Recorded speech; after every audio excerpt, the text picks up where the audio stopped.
Olá, e agora estamos de volta depois de um período de férias, de vocês terem visto algumas reprises. Estamos novamente aqui com o nosso ponto e vírgula. Hoje, mais um convidado especial que nós vamos ter logo no segundo bloco, que é Galeno Amorim. Por enquanto, nós vamos dar aqueles recadinhos.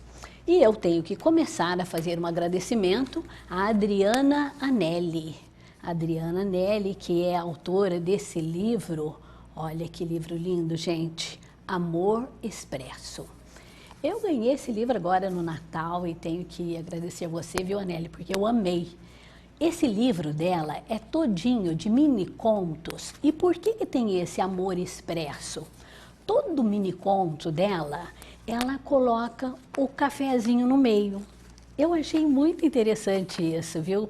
E aqui tem um prefácio, mas eu não vou ler todo esse prefácio, não.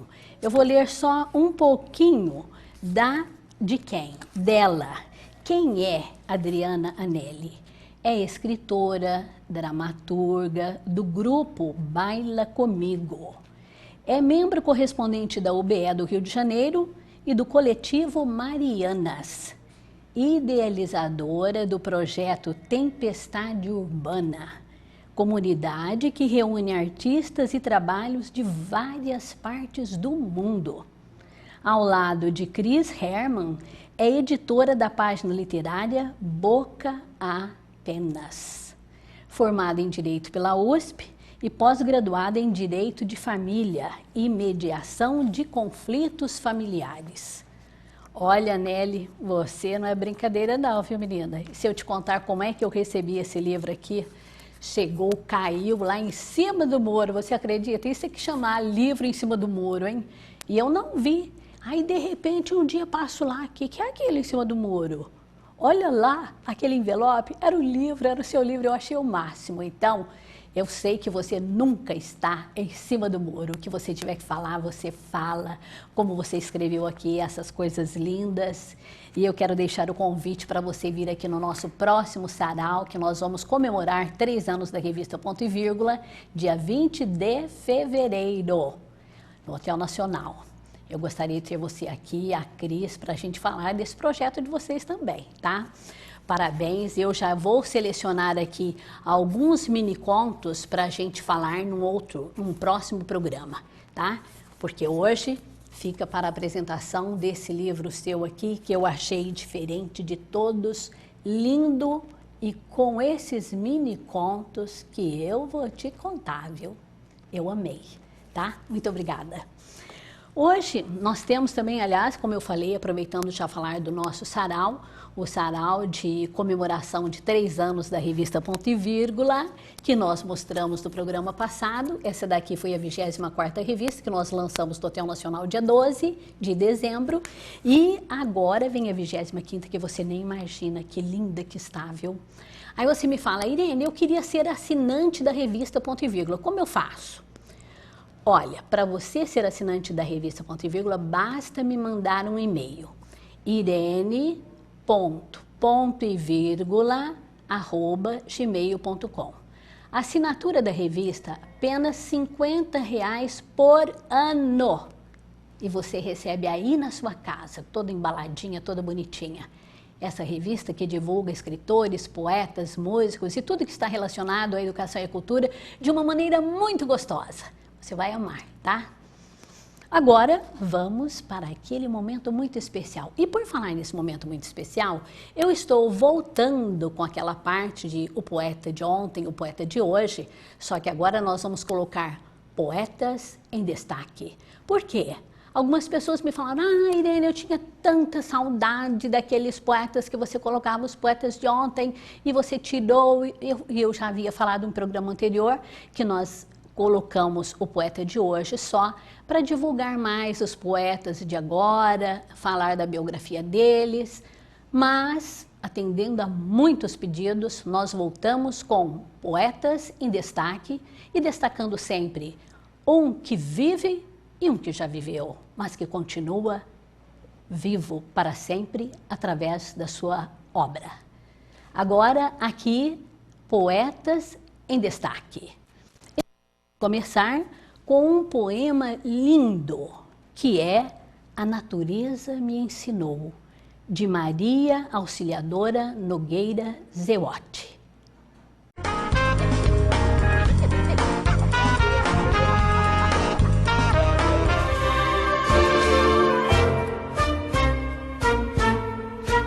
A natureza me ensinou. Da vida, estes instantes de pior situação são feridas constantes e muitas exigem perdão. Esses momentos terríveis que nos tornamos vulcões e nos achamos incríveis sem saber das direções. Desta maneira me achei e por tudo que perdi, vi a natureza e parei. A vida estava ali.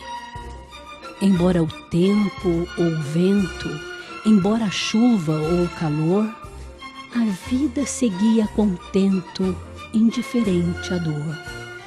Da verdade que enxerguei, pude ver o que é melhor. Deixar passar, perdoar, para não sofrer o pior. Fazer como fazem os rios.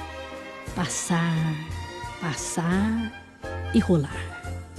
Seguir, mesmo nos desvios, até que se chegue ao mar.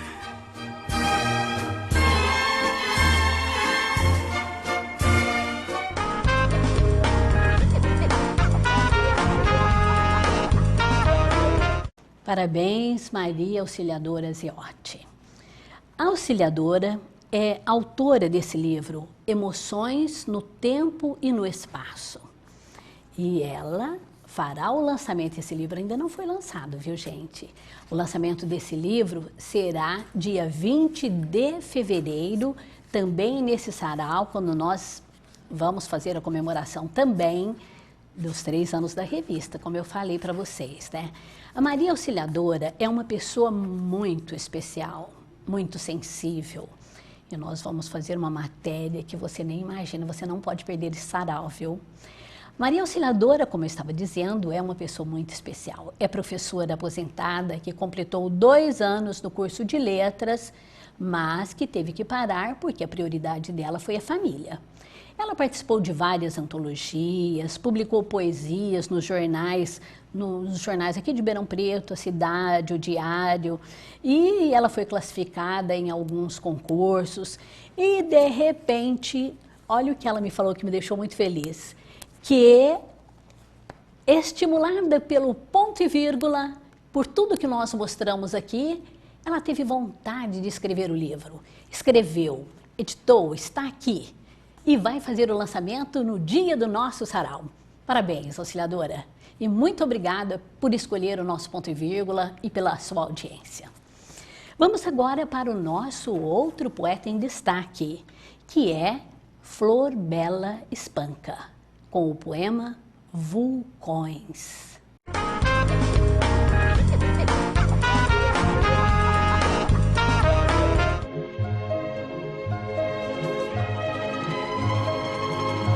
Vulcões. Tudo é frio e gelado. O gume de um punhal não tem a lividez sinistra da montanha quando a noite a inunda de um manto sem igual de neve branca e fria, onde o luar se banha. No entanto, que fogo, que lavas a montanha oculta no seu seio de lividez fatal. Tudo é quente lá dentro, e que paixão tamanha a fria neve envolve em seu vestido ideal. No gelo da indiferença ocultam-se as paixões, como no gelo frio do cume da montanha se oculta a lava quente do seio dos vulcões. Assim, quando eu te falo alegre, friamente, sem um tremor de voz, mal sabes tu que estranha paixão palpita e ruge em mim, doida e fremente.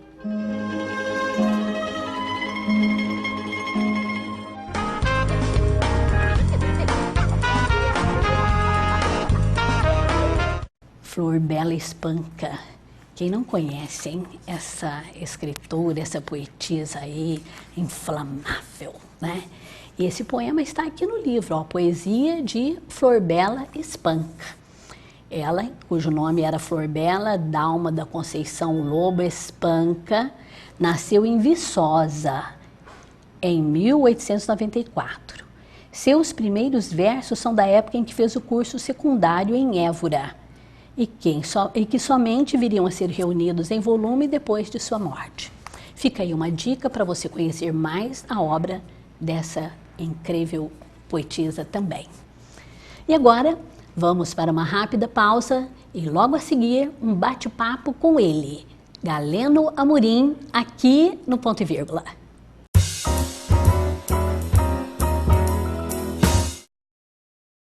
Conhece a revista Ponto e Vírgula?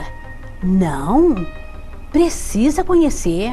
A revista Ponto e Vírgula divulga escritores, poetas, músicos, artistas plásticos e todos que estão ligados à educação e cultura. Está recheada de crônicas, poesias, dicas de português e muitas coisas mais.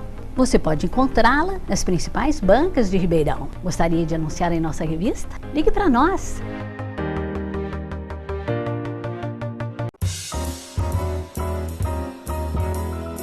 Voltando com Ponto e Vírgula, vamos bater um papo com Galeno Amorim.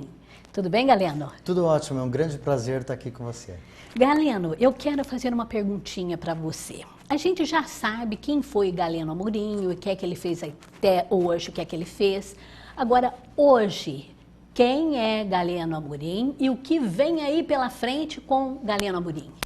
Eu voltei a morar em Ribeirão depois de um período morando no Rio, quando eu fui presidente da Biblioteca Nacional, e depois de um tempo continuei mais alguns meses, 1 ano, 2 anos no Rio, criando uma grande biblioteca digital que é uma espécie de Netflix dos livros. Eu fiquei à frente dessa empresa de tecnologia da educação durante aí algum tempo.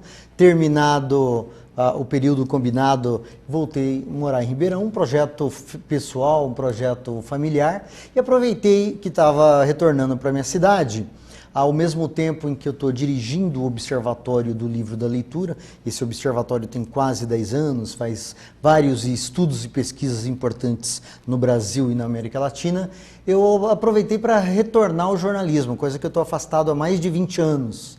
Eu estou gostando muito da experiência do jornalismo digital. Eu criei um novo blog voltado para Ribeirão. Eu tenho um anterior chamado, leva meu nome, Blog do Galeno, mas eu criei um portal específico para Ribeirão Preto. E estou muito animado com essa nova experiência. Eu acho que a internet ela possibilita experiências muito democráticas, onde as pessoas se empoderam. É uma linha diferente do jornalismo que eu vivenciei na grande imprensa brasileira em décadas passadas. Aliás, o ano que vem eu vou fazer 40 anos de início no jornalismo, né? E isso está me motivando muito. Então, hoje, por enquanto, podemos falar que o Galeno é um jornalista blogueiro. Eu tenho feito isso ao mesmo tempo em que eu continuo com os meus livros, né? Sempre continua com a palavra mágica? Este mês de janeiro, eu vou retomar o meu trabalho na Fundação Palavra Mágica, não editora, já tive uma editora no passado, mas já de muitos anos para cá, desde que eu assumi algumas funções públicas, eu achei que era mais prudente e sensato deixar a editora de lado, e aí a Fundação foi embora sozinha, fazendo grandes projetos de estímulo à leitura. Então, voltando para Ribeirão, naturalmente que eu fico inventando coisas para fazer, né? E uma delas, eu vou assumir a presidência agora em janeiro da Fundação Palavra Mágica. A Fundação, ela tem vários projetos, já tem 16 anos. Por exemplo, ela tem projetos importantes de clubes de leitura nos presídios, não só de Ribeirão, também como da região. E agora, em 2016, deve chegar em presídios de todo o estado de São Paulo. Galeno, falando em projetos, quem é que financia esses projetos? A Fundação, ela participa muito de editais privados e públicos. Agora, por exemplo, nós estamos participando ao mesmo tempo de 3 ou 4 editais privados lançados por empresas brasileiras. Essa é uma prática que se tornou muito comum da gestão do ministro Gilberto Gil para cá, no Ministério da Cultura, onde eu, inclusive, tive o prazer e o privilégio de assessorá-lo, criando o Plano Nacional do Livro Leitura, mas o Gil trouxe essa nova visão para a política pública que também se expandiu para as empresas e instituições privadas, que em vez de arrumar patrocínios por conta de amizades, de compadrio, de influência política, seja lá do que for, passaram a fazer seleção pública de editais, a partir de editais, para destinar recursos a projetos. Então, a Fundação, e hoje a maioria das instituições que dependem disso, atuam dessa maneira, né? Elas vão lá e disputam edital. Ganha algum, perde outros, e assim a vida vai tocando. E alguns são projetos mais antigos, né? Esse do Clube de Leitura, feito junto com uma fundação do governo de São Paulo, na verdade é uma fundação do estado de São Paulo, mas não entra com recurso, né? É só a Fundação Palavra Mágica que viabiliza e faz diretamente. Esse é um projeto mais antigo, né? Tem aí quase 10 anos. Na sua opinião, você acha que grandes empresas, elas investem na leitura? Olha, quando eu comecei já há anos, eu diria que já décadas, era muito difícil investir na leitura. No máximo, algumas empresas investiam em livros. Algum autor local independente procurava, ou porque tinha algum amigo em comum que apresentava, alguma coisa assim, acabava dando um pequeno dinheirinho para investir na produção de um livro. Aí o autor ia lá, fazia o livro, ou seja, investia um pouco na literatura. De década e meia para cá, mais ou menos, as empresas passaram a investir em projetos de leitura, passaram a ter a compreensão, o que foi muito bom, que o mais importante ainda que o livro e que a literatura, por mais que eles sejam importantes, é o processo de apropriação daquele conteúdo pelo leitor. E aí livros, e aí leituras, e aí literaturas passaram muito a ser utilizados em projetos. Então, eu me lembro que quando eu comecei a escrever, hoje eu tenho 17 livros, entre ensaios e livros infantis, mas os meus primeiros... E claro que como escritor você fica muito satisfeito quando você sabe que alguém comprou um tanto de livros, principalmente se alguém lá atrás tinha comprado 3.000, 4.000, 5.000 livros e tal. Eu me lembro que certa ocasião no passado eu fui a uma dessas prefeituras que tinham comprado o livro porque o tema eles acharam muito legal para trabalhar nas escolas e tal. E um ano depois eu voltei lá, vi uns pacotes no chão, olhei, eram meus livros ainda, que não tinham sido trabalhados na escola. E aquilo me chamou a atenção. Por mais que às vezes, como autor, a gente possa ter uma tendência, e é natural que seja assim, a ficar contente, às vezes ficar orgulhoso e tal, daquela cria que veio à luz e tal. Mas não é isso o mais importante. O mais importante é a hora que alguém pega aquele conteúdo, se apropria e começa a operar transformações no dia a dia, mudando atitudes, mudando maneiras de pensar, criando vocabulários, aumentando a própria cidadania. E aí eu tenho a impressão que as empresas, assim como governos dos vários partidos, assim como autoridades de diversos níveis passaram a ter uma impressão que esse negócio de livro é bom, não é só para a gente se divertir, se entreter um pouquinho, não. Isso já seria fantástico, mas as pessoas passaram a ter uma compreensão que isso é que transforma as pessoas e a humanidade. Você sabe que o que mais contribuiu para o avanço da civilização, assim, em milênios, foram os livros. Por conta daquilo que se produziu, que se colocou dentro do livro, se pensou, acumulou aquele conhecimento. Aí, em vez de obrigar aquele que veio depois inventar de novo a roda, sempre quem vem parte daquilo que já foi acumulado, né? Então, nada produziu tanto avanço da humanidade quanto os livros. O Galeno, eu sei que teve aquele projeto que você passou o livro, aliás, parece que Ribeirão inteiro recebeu. Foi. A pessoa continuava a história. Então, eu acredito que você deve ter muitas histórias para falar de pessoas que leem. Tem alguma história que ficou assim na sua cabeça e que você não esquece de jeito nenhum que poderia contar para nós? Rapidamente, eu vou contar a história de um pedreiro do subúrbio do Rio de Janeiro, que eu costumo contar nas minhas palestras por aí sobre a questão da leitura. O nome dele é Evandro. Ele nasceu em Sergipe, passava fome lá. Um dia a família resolveu vir para o Sul Maravilha para ver se a vida mudava. Não mudou. Ele ficou moço e ainda não sabia ler e escrever. Um dia foi para a escola e uma professora falou para ele: olha, Evandro, presta atenção que os livros vão mudar a tua vida. Um dia, andando pelo subúrbio do Rio, ele tropeçou numa lata de lixo. E lá dentro ele ficou espantadíssimo, porque só tinha livros. Ele ficou sem saber o que fazer, pegou os livros, levou para casa. E não deu liga nenhum. Um olhava para o outro para um e não deu nada. De repente, um dia ele pegou um livro daquele, era do Tobias Barreto. Leu o livro, achou interessante, pegou os outros livros que ele tinha lido tinha pego da lata do lixo no chão, e começou a descobrir autores. Começou a descobrir outros livros. De repente, esse cara que vivia de bicos arrumou um emprego de servente de pedreiro. Daí a pouco ele foi ficando mais esperto, mais vocabulário, mais preparado, virou pedreiro oficial, começou a ganhar mais, começou a ter salário.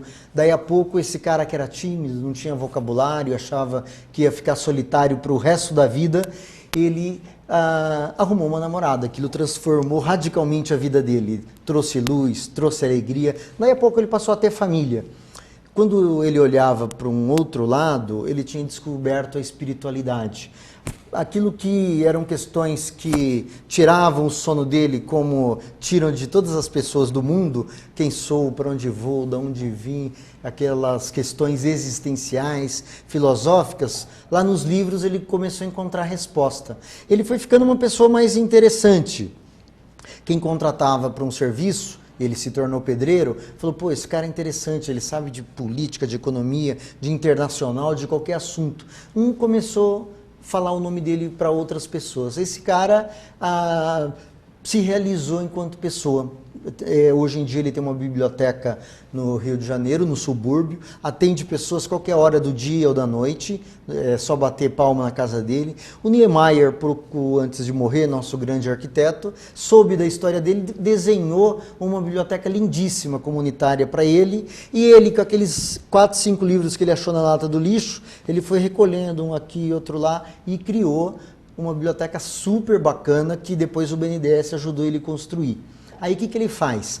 Ele ajudou a criar bibliotecas comunitárias em vários estados de Sergipe, da onde ele veio, e em outros estados do Nordeste também. E o Evandro hoje não sai de casa, Irene, sem 3, 4 livros debaixo do braço. Ele para no ponto de ônibus, na farmácia, na rua, em frente de casa, em algum lugar, e começa a puxar assunto que ele sabe dentro dos livros.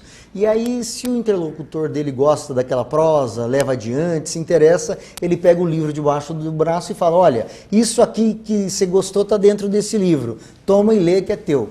E aí ele termina o papo e se despede do cara com aquela velha máxima, né? Ele fala: olha, se você gostou, não deixa esse livro parado, não. Dá para alguém da tua família, dá para um amigo, para quem você vê na rua. Se você não gostou, dá para aquele cunhado que você não gosta, para aquele vizinho que você acha chato, para alguma pessoa qualquer. Só não deixa esse livro parado. E histórias como essa do Evandro tem assim aos milhares. Estou querendo até escrever um livro sobre isso. Galeno, mas agora eu estou curiosa para conhecer esse Evandro. Como é que a gente faz? Para a gente entrar, ele tem e-mail, Facebook, tem qualquer coisa assim? Tudo que você pensar. Então nós precisamos entrar em contato com ele. Vou te dar os contatos dele. Ele mora no Rio de Janeiro, ele mora na Vila da Penha, um bairro de subúrbio do Rio, e continua fazendo leitores, continua sendo um grande mediador de leitura, que é isso que cada um de nós precisa ser aonde a gente atua. Em casa, se a gente tem filho, neto, sobrinho, irmãozinho, a gente pode fazer isso. Na rua, em casa, no trabalho, na igreja, onde a gente vai. Vamos fazer essa história chegar até o Evandro, e eu aqui já quero dizer parabéns, Evandro. E que essa sua história sirva de modelo para muitos outros. Porque tem muitas pessoas que a gente vê por aí, né, Galeno, que não quer saber de nada. Eu detesto leitura. Olha, eu amei a sua história. Eu sabia, eu falei, gente, o Galeno deve ter 1000 histórias, porque o que você faz em relação à divulgação de livros, e o seu blog, viu, esse que você falou agora que está diário, eu comecei a perceber, porque antes parece que eu recebia de repente, outro, de repente uma vez eu por falei, semana. De repente eu falei, espera um pouquinho. Ontem eu recebi um e-mail do Galeno. Já tem outro? Já tem outro? Agora você está fazendo então diariamente? O blog, que é o Brasil que Lê, com notícias da área do livro leitura, ele vai todos os dias para milhares de pessoas. Ele já teve mais de 130 mil visitantes únicos. E eu agora estou com um blog aqui em Ribeirão, que também é diário. Todo dia vai por e-mail, vai por Facebook, vai pelas mídias sociais. Maravilha, para casa das pessoas. Parabéns. Para o celular das pessoas. Né? Parabéns. Obrigado. E eu quero presenteá-lo com todas as revistas do Ponto e Vírgula para você divulgar também no seu blog. Maravilha. E para mostrar, como eu sempre falo aqui, nós já mostramos também no programa anterior, na Ponto e Vírgula, principalmente quando nós homenageamos as pessoas, não é por vaidade que uma pessoa aparece numa capa da revista Ponto e Vírgula, é porque ela fez ou ela faz ainda. E ela faz o quê? Cultura. Ela está trabalhando para a educação e para a cultura. E vou aproveitar aqui também o ganchinho e já falar. Para você que é empresário, para você que gosta da literatura, apoie o nosso programa. Não só o nosso programa, que é voltado para a divulgação de escritores, poetas, músicos, artistas em geral, mas apoie tudo que estiver relacionado à educação e cultura. Porque é nessa parte que nós vamos vencer, tá? Galeno, muito obrigada por estar aqui, por atender o meu convite. E você vai analisar cada uma dessas revistas. Faço questão que você analise o conteúdo para ver a maravilha que é. Com o maior prazer e parabéns, porque você e o Ponto e Vírgula fazem um trabalho belíssimo pela cultura, pela educação da nossa cidade. Então, vai ser um prazer. Muito obrigada, viu? Eu que agradeço. E eu espero você para o próximo programa, porque quem estará aqui comigo será Marcos Eri, o novo presidente da Academia Ribeirão Pretana de Letras. E ele vai falar sobre o que é que ele tem, quais são os planos que ele tem para a sua gestão. Eu espero você, tá? Tchau!